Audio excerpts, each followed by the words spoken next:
home delivered to many of the 20 million Americans who deal with incontinence. We offer all brands. We pay shipping and use plain, unmarked boxes. If we can help you or someone you care for, call for your free product sample pack and $45 in money-saving coupons. Our counselors will help you choose the right product. And unlike stores, we're always in stock. You'll get what you need. Satisfaction guaranteed. HDIS, the better way. For your free sample pack with your free catalog, $45 in money-saving coupons, and free product samples, call 1-800-905-9814. That's 1-800-905-9814. If you owe $10,000 or more to the IRS or state, this may be the most important phone call you'll ever make. I owed $87,000 in taxes. But listen. Your tax problem is settled. You only owe $3,500. What a great message. If you owe $10,000 or more to the IRS or state, then you owe it to yourself to call this number. Let our experts help guide you through the process of negotiating a tax settlement. Call this number or go to tax10000.com.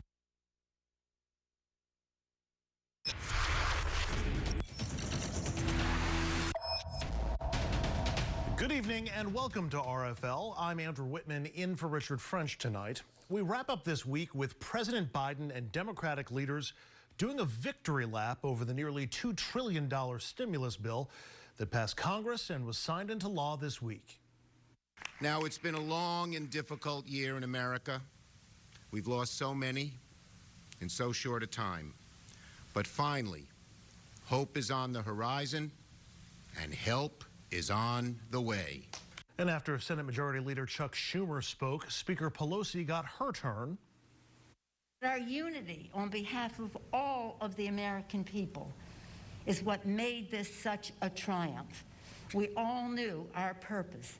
We were unified on behalf of the American people, for the children, for their health, for their education, for the economic security of their families.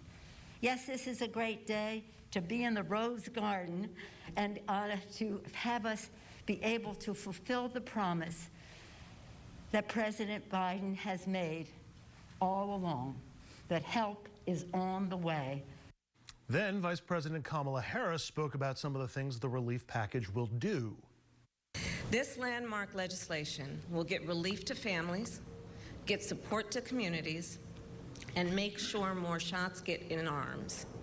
And I want to thank the Speaker, Nancy Pelosi, and Majority Leader Chuck Schumer, and all of the members of Congress who voted for this legislation and helped lead to its success.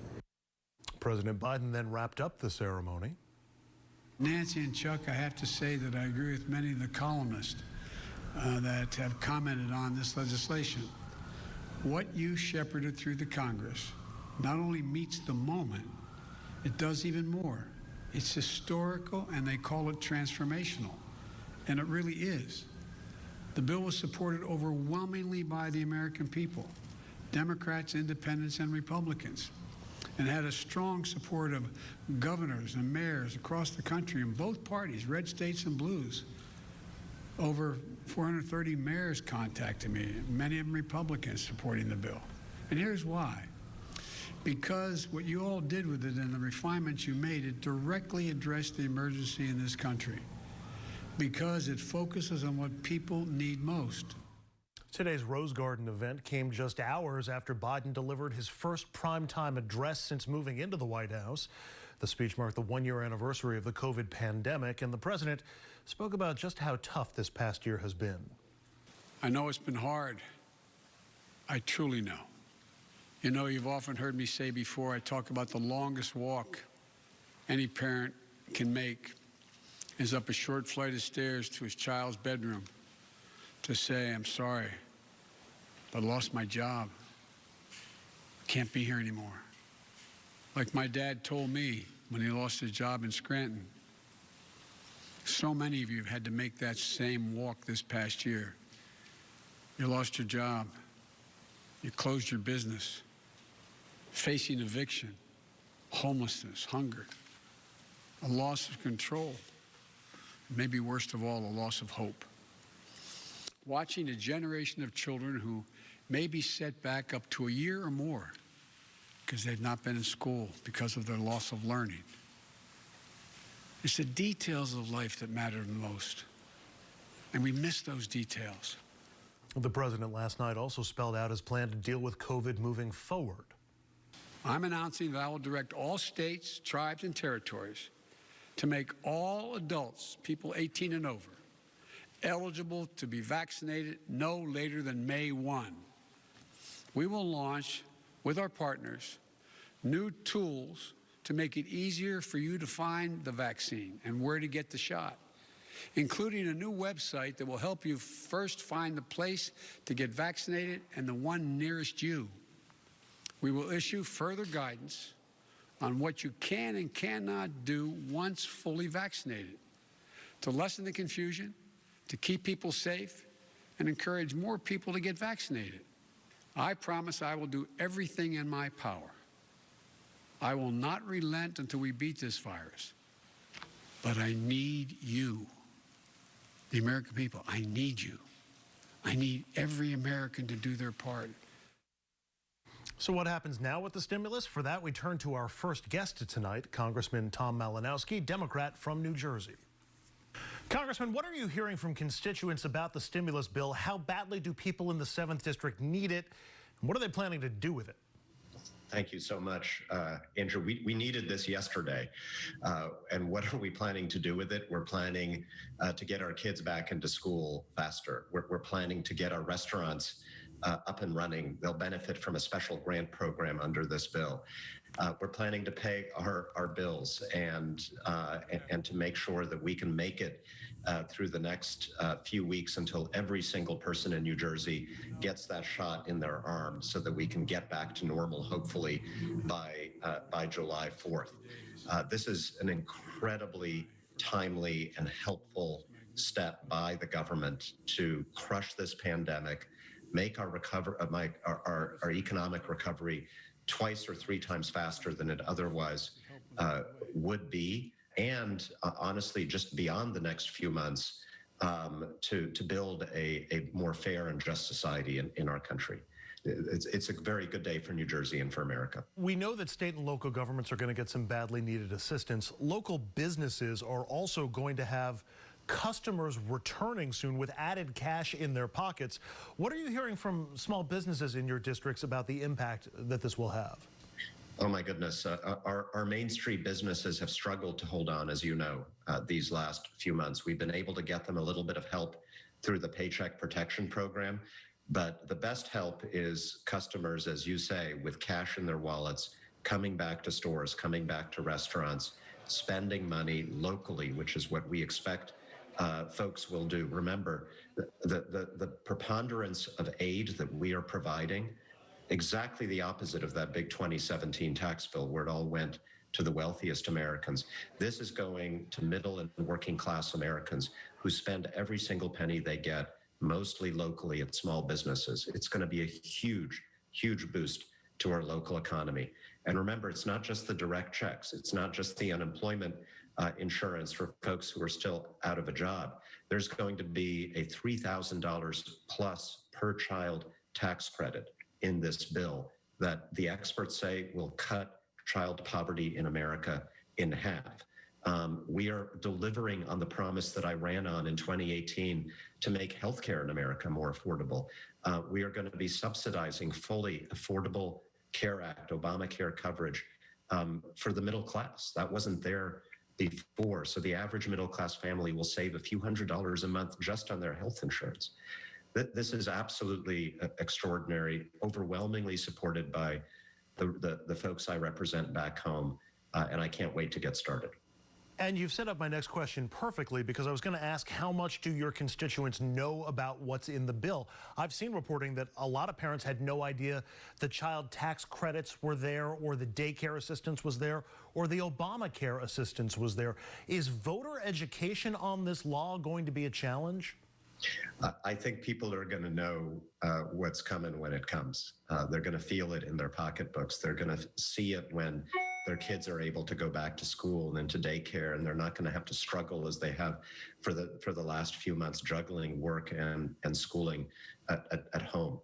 Yes, President Biden's going to be on the road talking about it, and I will be holding more town halls, as I always do in my district, to let folks know about how they can take advantage of these benefits. But I'm absolutely confident the American people are going to know the changes that are soon to come.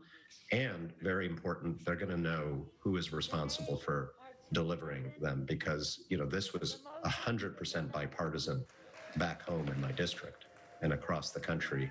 But unfortunately, none of my fellow members of Congress who belong to the Republican Party voted for this. It was sad and strange to see them somehow unable to step forward and do what the overwhelming majority of their constituents were demanding. And I think folks are going to remember that. You mentioned that the president and the vice president are scheduling events around the country next week to support the stimulus bill.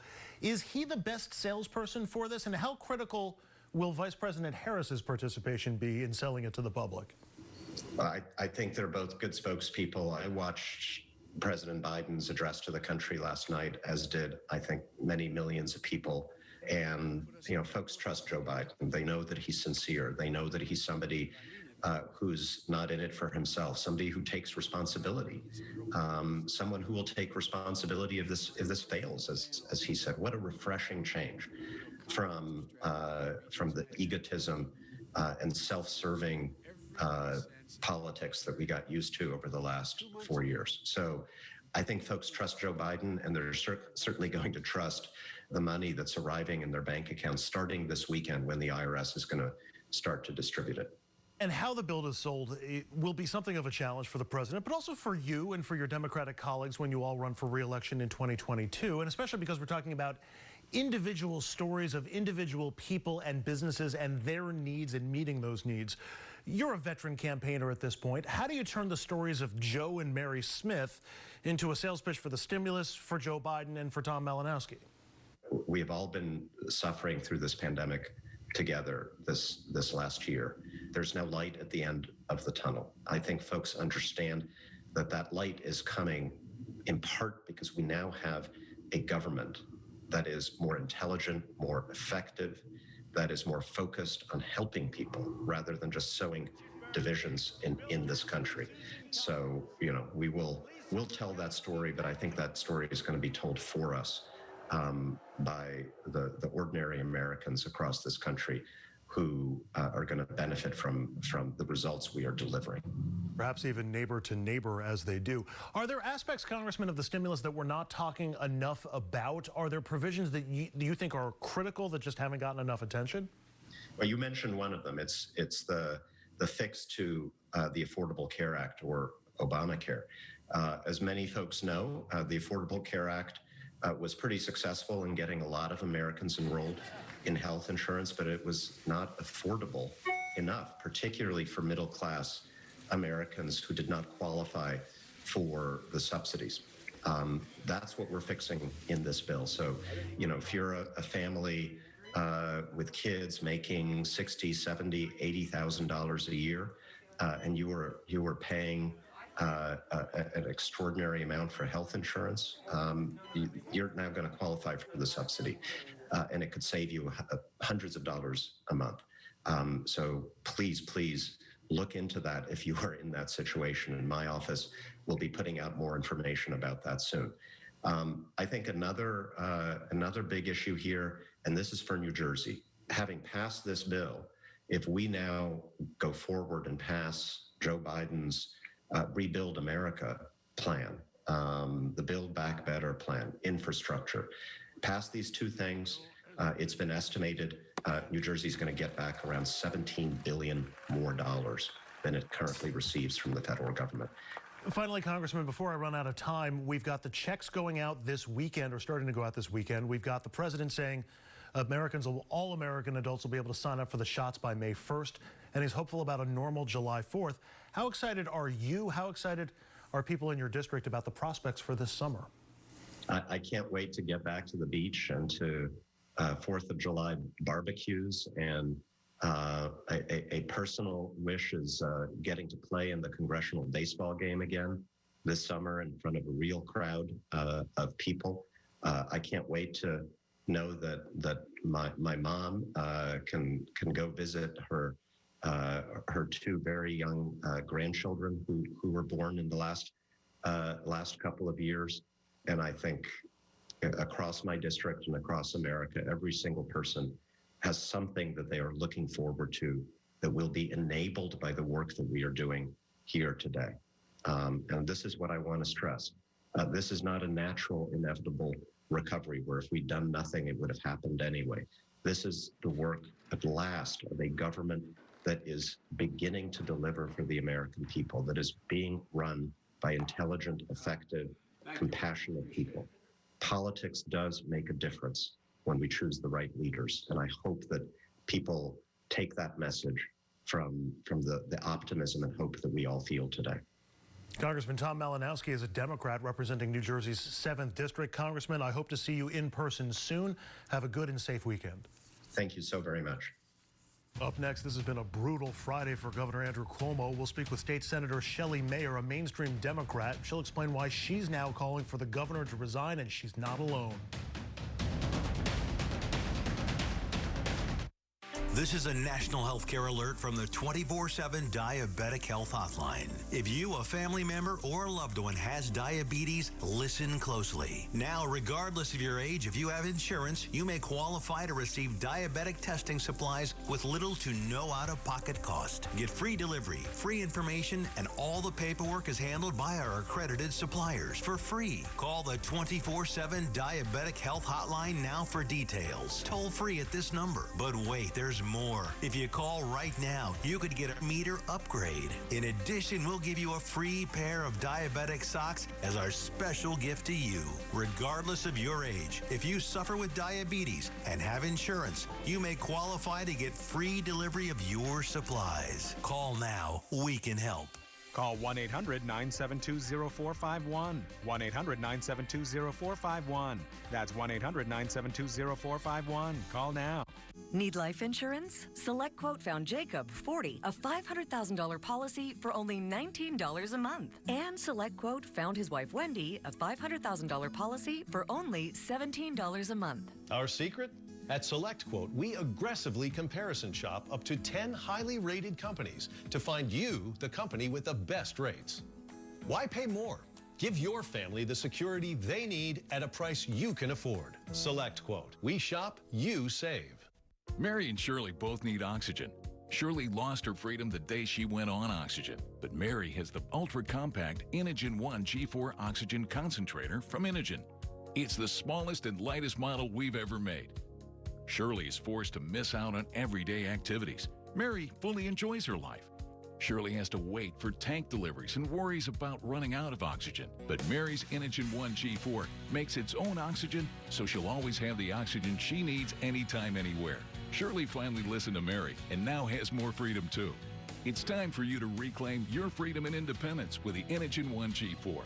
Act now to start your 30-day risk-free trial. This is a limited time offer, so don't wait and don't accept substitutions. The sooner you call, the sooner you can say goodbye to heavy oxygen tanks for good and reclaim the freedom and independence you deserve.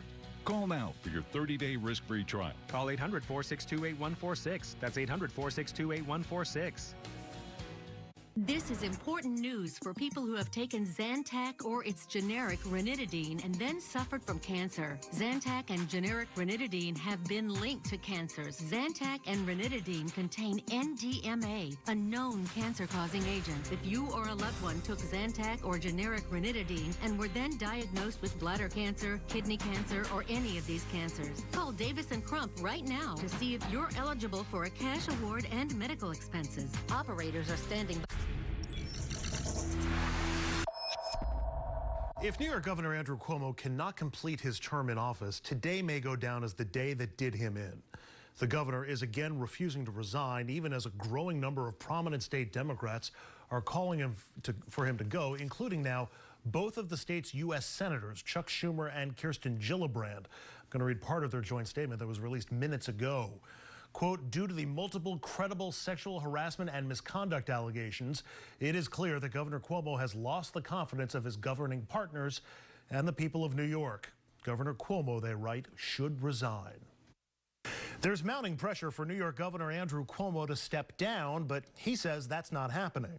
I did not do what has been alleged, period. Let the review proceed. I'm not going to resign. More than 55 New York legislators and at least 11 members of New York's congressional delegation now calling for his resignation, including Congresswoman Alexandria Ocasio-Cortez, releasing a statement saying in part, quote, Governor Cuomo can no longer effectively lead in the face of so many challenges. The governor should do the right thing and recognize that he just can't do the job any longer.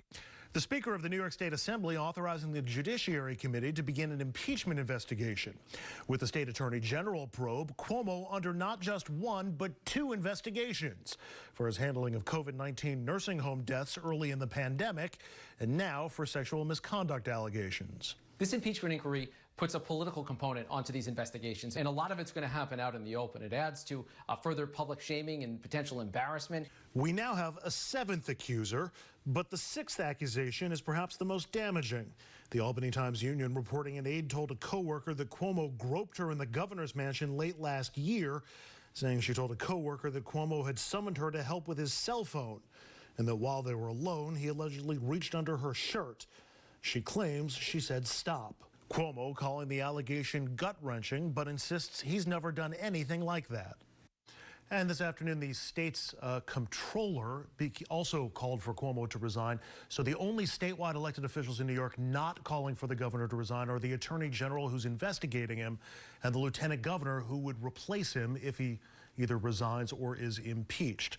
For more, we turn to a lawmaker who just this week joined in the calls for Cuomo to resign, Democratic New York State Senator Shelley Mayer, who we spoke with earlier today. Senator Mayer, you served as an attorney in the state attorney general's office before your time in elective office. You and I have been talking New York State politics for about a decade now. You know I always value your insights. I also know you did not come to the conclusion that Governor Cuomo should resign lightly. Tell us your rationale. I'll save my questions for the other side. Well, I think when the last of the accusations came forward that there was a physical touching, that someone went to the governor's mansion who worked for the governor and was in the room alone with him, and according to her or someone reporting for her, he touched her under her blouse. That was really the last straw. It is a distraction to our work as legislators and to govern a state that needs strong leadership. So that was the premise for my calling for his resignation. He's entitled to due process in a court of law, but in the actions of governing, we need to have confidence and not be distracted. And this was too many, 7 women, and this was too serious, coupled with other allegations of intentionally withholding information that the legislature had requested about nursing home deaths, as well as other issues, really were a distraction, impairment in his ability to lead. And we're elected to govern and to rule and to move the state ahead. And I think we had to focus on that. You've come out in support of his resignation. The Assembly, as you know, is beginning investigative work on a possible impeachment. The state constitution says if the Assembly does impeach the governor, at that moment, Kathy Hochul, the lieutenant governor, would become acting governor until after his trial in the state Senate. Without asking how you would vote in a possible trial because you would be a juror, would you support the impeachment of the governor? I'm focused right now on persuading him that he should step down. There's been really a chorus of voices, bipartisan, but importantly from many Democratic allies and supporters. I've known Governor Cuomo for almost 40 years, since he was a young man. I had a personal relationship with him of working together on many issues. So mine is not about personalities. It is about what is right for the state, and also to show my real credit to the women who came forward. This is not an easy climate with a strong, dominant force like Governor Cuomo to come forth and say something happened. And I want to make sure their voices are heard and taken seriously. So my focus is on persuading him to resign, let the lieutenant governor take leadership, and we have 3 weeks left to pass a budget in New York. Let's get that done. Based on your personal interactions with him, do you think the allegations are plausible? Do they sound like the Andrew Cuomo that you know? Well, I think when you get to 6 or 7 women sending very similar messages of abuse of power, intimidating environments, being afraid to be in an office with him, fearful that he is asking for sex or about sex with these young women, many years his junior, it sounds too repetitive to be dismissed. And that's when you say to yourself, as a human being who's lived in this world, this is very, very troubling. And you would not want your daughter, your granddaughter, to be afraid to work in the office of the governor of New York State because of this. You want a place where governing is at the highest ethical standards. We hold ourselves to those standards. And that's why I think this is serious enough that he should step down. You mentioned due process. I want to ask you about Al Franken. Senator Franken, of course, resigned his office before a fuller picture emerged of his actions. And once they did emerge, most people, most Democrats, I think, feel like he should not have resigned. We also have the number 2 Democrat in the state assembly, Crystal Peoples-Stokes, who said it's only fair that he, Governor Cuomo, is given due process. She said, don't pick and choose when you want to enforce the law. Due process is a legal device, obviously, if this goes to a courtroom, but shouldn't he be entitled to that through this process as well? Let the investigation run its course before demanding his exit. First, I think they are separate things. Due process is a concept based on our system of law, that you have an opportunity to be heard, to present the facts in your favor, and to require the prosecutor or whoever it is to present their facts. And that should go ahead. I very strongly support the investigation by our Attorney General, Letitia James. Her attorneys will have subpoena power. They're designated as Assistant Attorney Generals. They're going to take their time and do a good job. But we literally have a $1 billion budget due on March 31st. We still have COVID all over the place here that we need to deal with. We are trying to get vaccines into the arms of our constituents, whatever age they are, all the rules we have to deal with. We are trying to help our schools get open. We have issues of governing, and governing is different than our system of criminal justice. So yes, he's absolutely entitled to the presumption of innocence and the rule of law. But in the process of governing, he's not entitled to sit on the sidelines while he is distracted and unable to have the trust of his colleagues in government, myself included, and to be able to focus uniformly on the challenge at hand. And we have a lot of work to do. And that's what his greatest obligation is, to do that work. I don't think he can do it now. I'll return to those challenges in a moment. Earlier, you indicated it's not just the allegations why you've lost confidence in the governor. It's also the nursing home story, questions about construction safety on a new bridge. If you remove the harassment allegations from that mix, and they're still, as of yet, unproven, would you still be calling for his resignation? I would still be criticizing what I understood to be the case. And in fact, my conference, the Senate Democratic majority, has pushed back hard and in fact moved to change the laws about a lot of the rules that govern how deaths related to nursing homes were counted in COVID, a very sensitive subject, and one should be governed first by empathy for the families of those who lost loved ones in nursing homes, whether they died in a nursing home or a hospital. It ought not to have gotten to this point if information had been disclosed more freely and earlier in the process. I think we would not have had this relationship deteriorating. But, you know, representing over 300,000 people, including people that lost their grandmother, their husband, a loved one, and felt like that death was not taken seriously and was minimized in the count, or was just not granted the degree of care and empathy that everyone who loses a loved one during COVID is entitled to, has made the situation worse. So I was troubled by it. With my colleagues, we were working on strengthening the laws governing nursing homes generally and how the deaths are reported. And I would have pushed back hard against the way the governor's office had handled that issue.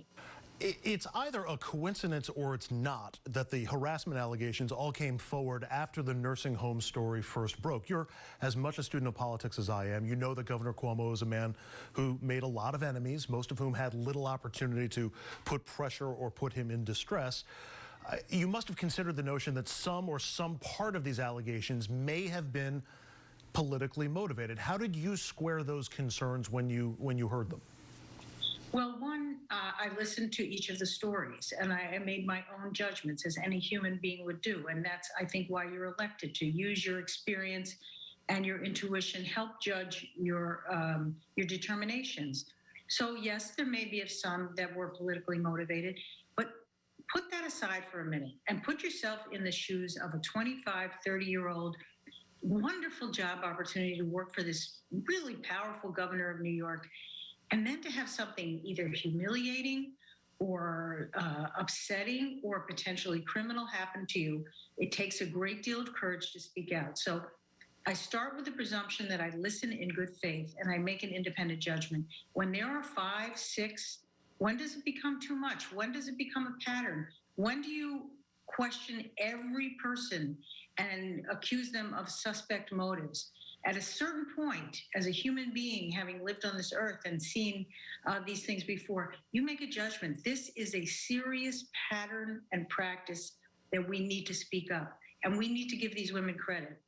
I wasn't there. I can't say what happened in every one of them, but I can say there are too many of them for me to walk away and not take it seriously. You've said that the governor cannot lead amid the crisis. There's talk of undue disruption for the state and all the work that needs to be done.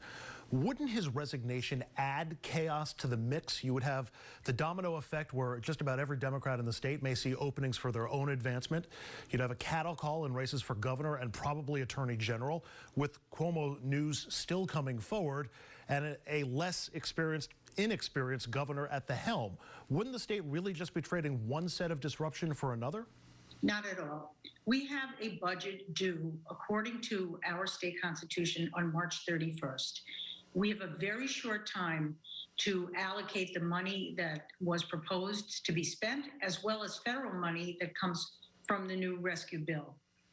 These issues, and I'm chair of the Education Committee, I'm fighting for every school in our state to get the money that they deserve in order to recover from COVID, as well as meet their own expenses. We have a short-term challenge here, which is to make sure New York balances its budget, spends money wisely, spends on the things that need to be spent on, is mindful of the burdens placed on New Yorkers in terms of taxes and other payments, and deals with COVID and the distribution of the vaccine. We need to focus on that. Elections are a year off. The lieutenant governor, I know her. She's very capable. She served in Congress. She also was a local elected official. She's been all over the state. She can step in and help guide us towards a resolution, which we can do without as much contention, and we can get a resolution that is fair and good for the people of New York. Finally, Senator Mayer, would you be as comfortable if Lieutenant Governor Kathy Hochul was leading the state's pandemic response as governor, as opposed to Andrew Cuomo leading the response? I've given him lots of credit over the course of the last year for his leadership.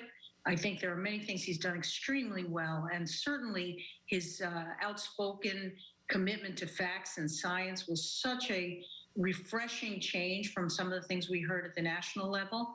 That doesn't mean that another person who has her own skills and her own ability to lead couldn't step in and do an excellent job, particularly on the operations side of getting this vaccine out the door. Again, I'm here on the ground. I have constituents who I'm helping every day find a place for a vaccine, even though they're eligible under an eligible class where they can't get access, not only because there's not enough, because the system has not worked as well as it should. I care about those individual people, and I'm sure working with the lieutenant governor, if she becomes governor, we will find a way to improve the process. I have great faith in her ability. State Senator Shelley Mayer is a Democrat who represents Westchester County in Albany. Senator Mayer, it's always a pleasure. Thanks so much for the time. Appreciate it. Thank you, and a pleasure to see you. And up next, we'll dig deeper into the stimulus package and show you who it helps, what it does, and how much the average family will get.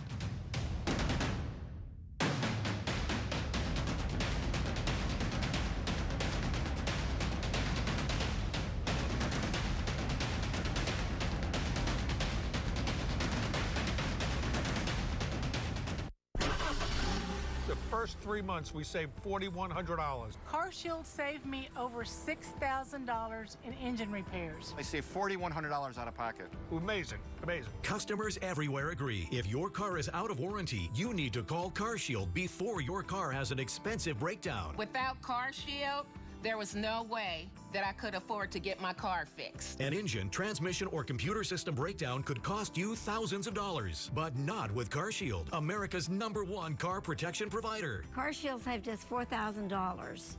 That was great, right?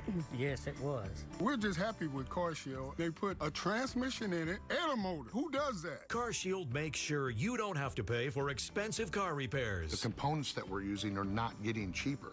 So nowadays, coverage is even more important. CarShield covers most makes and models from 5,000 to 150,000 miles. It's easy, affordable, and no long-term contracts. And when customers realize that they're getting a $5,000 job for $100, they're excited. I've had customers who were so happy that they did break down into tears and cry. We saved over $6,000 on a complete engine rebuild of our truck. With CarShield, I saved over $3,600. It's a no-brainer. I never have to worry about being taken advantage of when it comes to car repairs. It's like having a suit of armor around my car. Cars will break down, and those breakdowns could cost you thousands unless you call CarShield today and get the protection you deserve. CarShield saved me in excess of $10,000. And when you call, you'll also receive at no extra cost roadside assistance, towing services, and rental coverage. If your car's out of warranty, believe me, you want to have CarShield. Make the smart choice and protect yourself from sky-high auto repair bills. Call now for a free and instant protection plan quote. It's only a matter of time until repairs are needed. And once your car breaks down, it's too late. Call 800-858-4214, 800-858-4214. Attention. If you've had a hernia surgery after 2006 and suffered from serious side effects such as infection, chronic pain, organ damage, mesh shrinkage, or mesh migration, you could be eligible for financial compensation. Call the law offices of Wright & Schulte right now at the number on your screen, or visit meshjustice.com now. Ethicon, a subsidiary of Johnson & Johnson, has withdrawn its PhysioMesh flexible composite mesh from the market. Again, if you've had complications from your hernia surgery after 2006, you could be eligible for financial compensation. We can find out what type of devices were used in your surgery. Call the law offices of Wright & Schulte immediately at the number on your screen, or visit meshjustice.com now. You deserve justice, and the call is free. And there is no fee unless we win your case. Call now for your free case evaluation. Again, call the law offices of Wright & Schulte immediately at the number on your screen, or visit meshjustice.com now.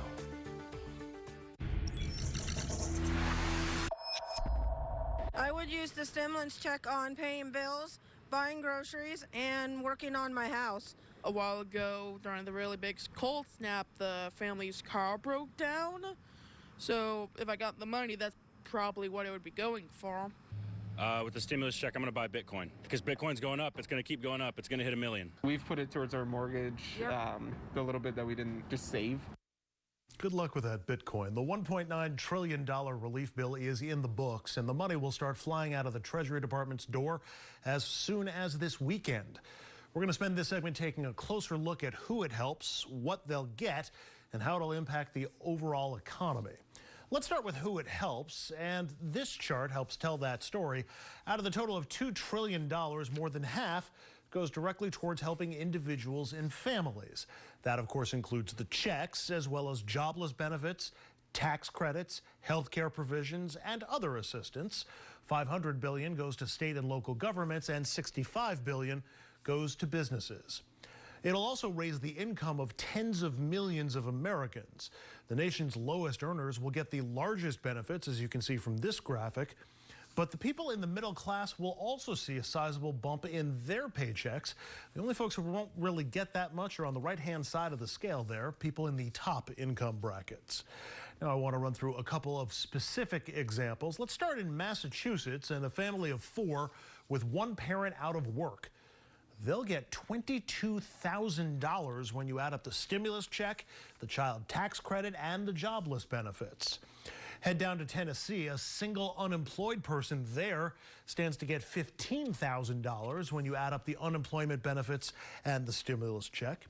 The Biden administration is also selling this plan as a major anti-poverty program on top of a COVID relief package, and the numbers seem to back that claim up. It is expected to have a huge impact on the poverty rate, reducing it nearly 30%. If it does, that would lift 12 million people in this country out of poverty. And for Hispanic and Black Americans, the impact on the poverty rate will be a whole lot greater than that. And besides helping families, the stimulus plan is also expected to boost the entire economy.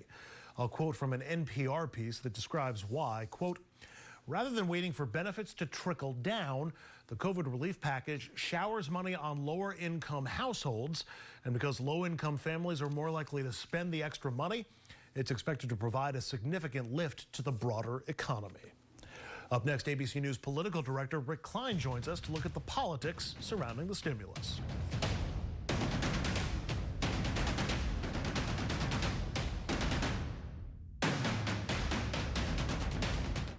Villains, robbers, bandits, crooks, they're all over your TV screen. But the biggest thieves are behind your screen. I'm talking about the cable companies. They charge monthly subscriptions, fees, rentals, and force you to take long-term contracts. Well, it's time to say goodbye to the cable guy, because now you can watch 4K Ultra HD broadcast TV for free. Introducing Clear TV's new 4K Ultra HD design, the Premium HD. Just plug it into your TV and start watching for free. You will instantly receive top-rated network shows, local news and weather, sporting events, and even Ultra HD 4K broadcast shows, all for free. Thanks to a federal government mandate, all broadcasters are required to transmit a digital TV signal through the airwaves. The new Premium Clear TV lets you bypass cable or satellite to bring network and 4K broadcast shows directly to your television. Retract the antenna to keep it small or extend them for maximum reception. Setup was so easy. I took my Clear TV antenna, plugged it into the back of the TV, and now I can watch my favorite broadcast channels anywhere in the house for free. We're just off the coast here in the Gulf of Mexico receiving free network broadcast HD TV. Imagine all the free shows you'll receive at home. Basic cable and satellite services can cost you up to $80 a month. That's $960 a year and almost $10,000 over a 10-year period. Watch TV in as many rooms as you like with no additional monthly fees. Stop spending money you don't have to spend. Call or go online now and get your premium Clear TV 4K Ultra HD antenna for only $19.95. It's backed by our 60-day money-back guarantee. Order now and you can add a second Clear TV free. Just pay separate processing and handling. That's a $40 value for only $19.95. I can't believe I get all these channels for free. Plus 4K Ultra HD. Clear TV is for real. The IRS is the most feared agency in the country and has the power to seize assets, garnish wages, and even put you in jail for back taxes and unfiled tax returns. Don't be a victim. Call Kick IRS right now and let us kick those IRS problems out of your life once and for all. Our powerful team of tax experts will fight hard for you and will not stop until we've resolved your tax problems on your terms. And if you qualify, we may even reduce or eliminate your tax debt altogether. Call 1-800-590-7496. As we've been telling you, the COVID relief bill is in the books, and once again, people are going to start getting their stimulus money as early as this weekend. And the vast majority of the American people support the package, with even 6 in 10 Republicans approving of it. But that didn't stop every single Republican in both the House and Senate from voting against it. For a closer look at the politics surrounding the stimulus, we turn to ABC News political director Rick Klein. Rick, the Biden stimulus is now law, and not a single Republican voted in either the House or the Senate to get it there. Some Republicans had objections about cost. Others talked about the scope of the bill, saying it does more than just COVID relief. But this bill is already polling at 75%, including 60% of Republicans. That's before people are getting money, maybe more money than they were expecting, and free money tends to poll pretty well. Are you getting a sense among Republicans they may have mismanaged their opposition to this thing? You know, there's definitely concern that they were too strident in their opposition, but they actually feel generally that they can message around what they know will be wasteful spending. It always happens. There will be cases of fraud and abuse in there. They believe that there's a galvanizing issue in some of the liberal policies that were pursued as part of this. And I think, you know, the reason that you still see the White House wanting to sell this is twofold. One is they don't want to only have messaging come from one side. They recognize that numbers can be fickle. President Obama found that out pretty early on after getting some early victories. And the other reason is that you know, having this bill be popular isn't enough. It has to change behaviors. It has to help people in tangible ways. It has to convince people that they should be listening to medical professionals and their advice along the way. So it really is, I think, a complicated reason, but it's quite a gamble for Republicans to say, we're going to stand against this in the middle of an awful crisis 1 year in, with a president who's still pretty popular for his handling of this particular issue. We are going to join hands and say no to this bill. But in some cases, Rick, they're trying to actually take credit for what's in there. You probably saw the tweet from Mississippi's Roger Wicker this week touting the benefits to local restaurants, but he voted against the bill. Is that kind of, is that kind of sales pitch from Republicans going to work, you think? Well, certainly Democrats are going to point that out and call it a hypocrisy, also pointing out that a lot of the similar programs were supported by Republicans when it happened to be a Republican president in the White House a few months ago. I think, to me, the Democrats can look at that and say, this shows you how popular this is, that even people that were strident opponents of this bill want different provisions of it to be used by their constituents. And obviously, beyond the politics of it, it is good if everyone in the country partakes of the government programs that are available to them. They're designed for everyone. And I think one thing President Biden has made clear, that he's not a president for just blue states or red states. He wants all the states, the whole country. So in some ways, having some ambassadors who are Republicans might be a good thing for the bill and for the long-term safety and health of the country. A lot of eyes on the Democrats today. They were united on the stimulus, but there are real questions about what comes next. The House has already passed bills on voting rights, background checks, and the equality bill. None have moved in the Senate. The administration is hinting at either infrastructure or immigration, but Democrats on the Hill aren't nearly as united on those issues, if they're united at all. How are Democrats going to make the decision as to what comes next, and who's going to make that decision? I think the president is going to have the loudest voice in the room, but you're also seeing events force some issues. I mean, I think the crisis on the border, the White House won't call it a crisis, but the situation on the border at the very least is bringing immigration to the fore. I think there's a lot of interest in infrastructure, but I think the fact that no Republicans went along for this bill makes it difficult to see a new political equation, and also makes it harder to swallow a whole lot of new spending without some offsets. So I think the left is going to have a lot to say as well, after being disappointed in not getting the minimum wage and other priorities in that first bill. So the president gets to set the agenda, but there are a lot of forces out there that are pushing him in various directions. There is, of course, a way that Democrats can get through their agenda without Republican cooperation if they can get rid of the 60-vote threshold in the Senate. And again, Joe Manchin last weekend was talking about creating filibuster exemptions. Are Democrats in the Senate facing a reckoning on the filibuster? What, if anything, could tip the scales one way or another? I think it's going to take specific issues. I don't think it's tackling the filibuster in the abstract, but if you look at a voting rights bill like H.R. 1 just passed the House, and if that is subject to the filibuster, you could see some momentum around reforming rules for that. It depends on how it's used, I think, is generally my thinking on whether the filibuster will be modified in any way. The bottom line is that as much as many progressives want to get rid of the filibuster, President Biden isn't on record in that way as a creature of the Senate. He doesn't get a vote because he's not a senator, but he doesn't think the filibuster should go away. And more importantly, not all Democratic senators agree. Joe Manchin and Kyrsten Sinema are the two who have been saying publicly that they think the filibuster should continue to exist. Now, that doesn't mean it wouldn't be modified. It doesn't mean there's other political pressures that could be brought to bear on this. But as of now, the votes aren't there. I do think, though, watch this voting rights bill and take a look to see if there are other issues that draw a Republican filibuster. That's the kind of thing that could change the calculus in some senators' minds. Finally, Rick, the former acting Trump defense secretary who was in office during the January 6th riot spoke to Vice this week, and he blamed President Trump for the riot. Do you think the president was responsible for what happened on the 6th? It seems cause and effect, yeah. The question is, would anybody have marched on the Capitol and overrun the Capitol without the president's speech? I think it's pretty much definitive that wouldn't have happened. So, yes. But he either wasn't asked or he didn't say anything about his role authorizing or limiting National Guard movement before and during the riot. My sense is he was looking for some positive spin before the questions come back around at him and his role. I'm wondering what your take was on his comments.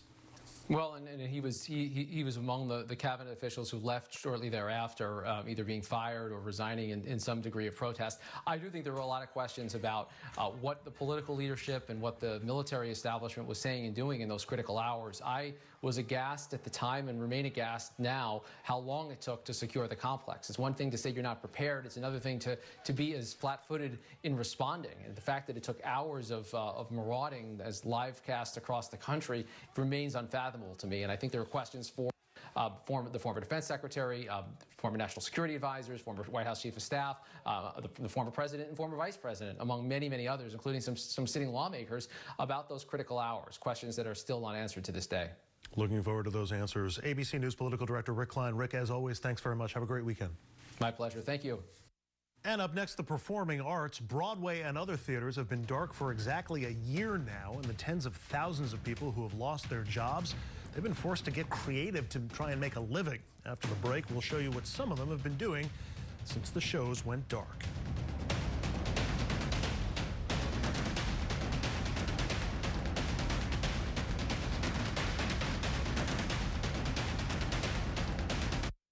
When you fall and can't get help,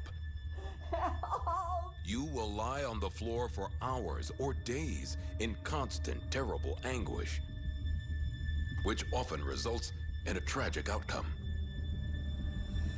But with Life Alert, one touch of a button can get you help fast. Don't worry, help is on the way.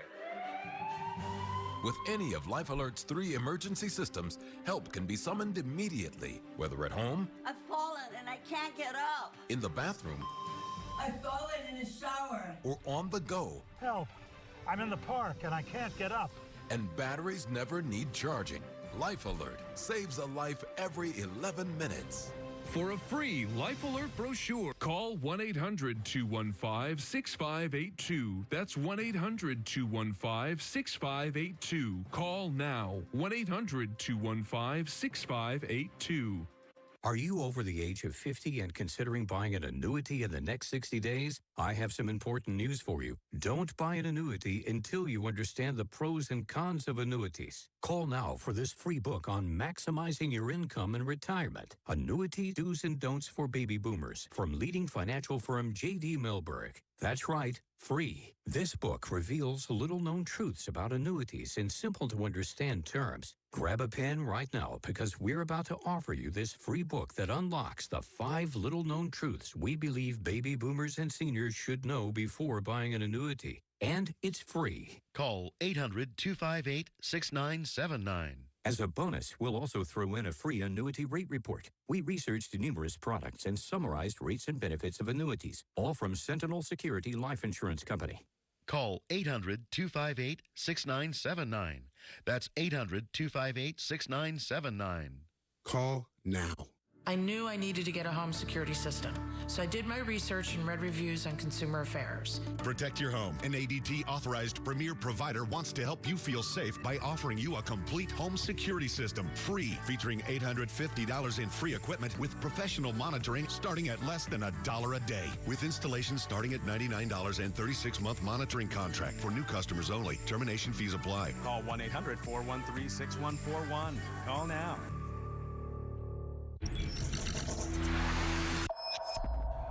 Among the many industries impacted by the pandemic are the performing arts. Most theaters, clubs, and other performance spaces across America have been dark for a full year now. That includes on Broadway in New York, which shut down 1 year ago today, forcing tens of thousands of people who earned a living from the Great White Way to find new ways to pay the bills, as similar stories play out almost everywhere. Check out this feature. It's incredible. For Don Darryl Rivera, showing a home is a performance. I'm really a supporting player, and the house is the star. Tons of light, great windows. But a year ago, he was putting on a different kind of show on Broadway as Iago in Aladdin. I haven't done that in a while. He's one of 97,000 Broadway professionals, nearly all of them out of work, many pivoting as they eagerly await the lights on Broadway to shine again. Tamika Lawrence's stage credits include If Then, and with pipes like these, it's no wonder she has 2 Grammys. Her new role, running her own socially conscious streetwear line called Ready, Set, Wear. I've always been attracted to the fashion industry. The accessory that I am most jazzed about is the I Matter necklace. No matter who you are, black, white, whatever, I want boys and girls to feel like they matter. I'll even overlook her English. And for Tony nominee Robbie Fairchild, he's moved from An American in Paris on Broadway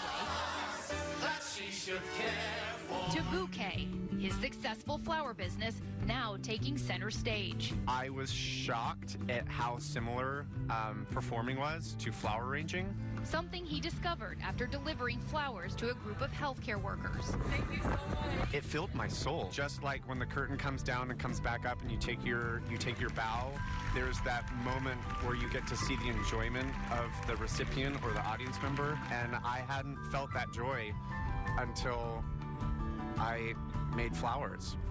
But it's not just performers who have been impacted. John Christensen and Brian Blythe run a costume shop in New York and founded the Costume Industry Coalition, raising funds to help support hundreds of fellow costume makers, specialty vendors, and other industry small businesses. Most people don't really see how much there is that goes into what we do. We know that the entertainment industry is going to return. We just want to ensure that we're still around when it does.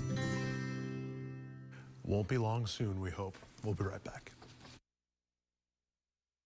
I didn't know some Medicare Advantage plans may pay for dental visits. Did you? I didn't know some Medicare Advantage plans may pay for transportation to my doctor. Did you? I didn't know some Medicare Advantage plans may pay to have my prescriptions delivered directly to my home.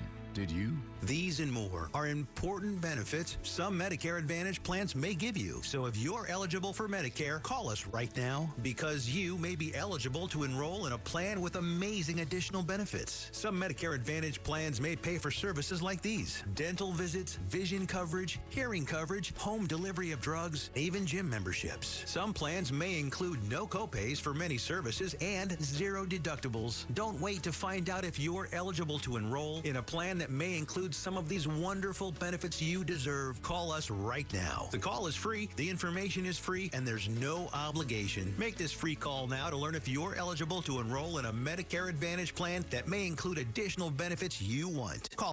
Attention timeshare owners. This is an urgent consumer alert from the Timeshare Exit Hotline, a national company specializing in helping consumers legally get out of their expensive timeshare contracts. We're offering you a way to legally get rid of your timeshare. So if you're fed up with the maintenance fees that keep on coming and want to learn if you can terminate your timeshare legally and permanently, call today. Call the number on your screen today. It's a free call. Is your bathroom looking old and worn out? Want to update it, but you don't know where to start? Then let VCI Bath & Shower show you how to turn that old bath into an aisle of beauty and functionality. Our residential bathroom solutions provide the best value on the market, and our customer service is second to none. Our cost-effective VCI Bath & Shower family of products has what you need. Remodeling our bathroom was a big decision for us. They didn't make a mess out of our house at all. And at the end of the day, we had a beautiful new bathroom. And it was a great experience the whole way through. We have the best monthly payment programs in the industry, with payments as low as $68 per month, or no interest, no payments for 18 months. For a limited time, be one of the first 100 callers who schedule a free in-home consultation and receive $500 off. 1-800-857-8541. That's 1-800-857-8541.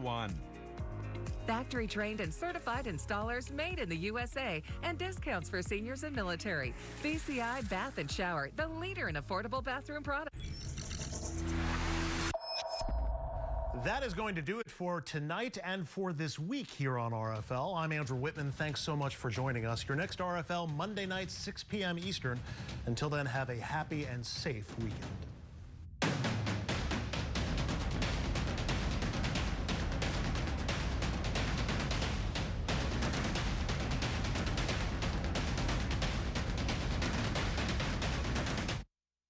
Electricity rates are